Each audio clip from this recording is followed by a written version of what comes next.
नमस्कार मित्रांनो, येड लागलं प्रेमाचं या मालिकेच्या 5 ऑक्टोबरच्या भागात आपल्याला पाहायला मिळणार आहे. शांतनू रायाला म्हणत असतो, माझ्या बहिणीशी मंजिरीशी लग्न करण्याचे स्वप्न बघू नकोस, कारण त्यासाठी माझा होकार नाही आहे.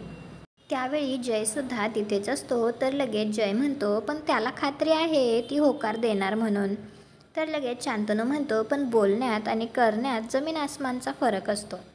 आधी 24 तासात 5,000 रुपये कमवून आणायचे, कोणतीही दादागिरी न करता, कोणाचीही ओळख न सांगता. जसा एक सर्वसामान्य माणूस कष्टाने पैसे कमवतो तसे 5,000 रुपये कमवून दाखवायचे.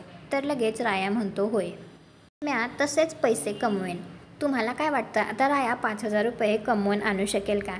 आणि आता रायाने हे सुद्धा अट मान्य केलं, पूर्ण करून दाखवल्यानंतर तरी शांतनू आता राया आणि मंजिरीच्या लग्नासाठी होकार देईल का?